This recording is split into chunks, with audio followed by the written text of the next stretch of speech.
ভালো কিছু কিনলে একটি কাজ অবশ্যই করবেন। যদি আপনি ভালো কিছু কিনেন, আপনার প্রতিবেশী যদি ছোট কোনো বাচ্চা থাকে, আপনি একটা ফল কিনে নিয়ে আসছেন, একটা তরমুজ কিনে নিয়ে আসছেন, অথবা আপনি ফল নিয়ে আসছেন, এগুলো সেই বাচ্চারা দেখেছে, আপনি সেই বাচ্চাকে একটু দেওয়ার চেষ্টা করবেন। এটা হচ্ছে প্রতিবেশীর হক। যদি তারা গরিব হয়ে থাকে, আপনার বাচ্চাকে আপনি ফল কেটে দিয়েছেন, আপনার বাচ্চা ফল খাচ্ছে, ওই পাশের অসহায় বাচ্চাটা সে ফল খেতে পারছে না, আপনার বাচ্চার খাবার দেখে সে মনে মনে ভাবতেছে আমার বাবা আমাকে ফল কিনে দিতে পারে নাই, এই যে কষ্ট পাচ্ছে, এই কষ্ট নবীজি সাল্লাল্লাহু আলাইহি সাল্লাম সহ্য করতে পারেন নাই।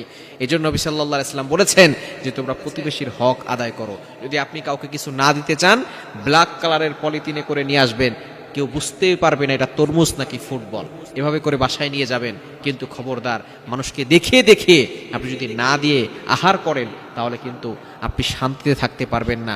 অবশ্যই প্রতিবেশীর দিকে খেয়াল রাখার চেষ্টা করবেন।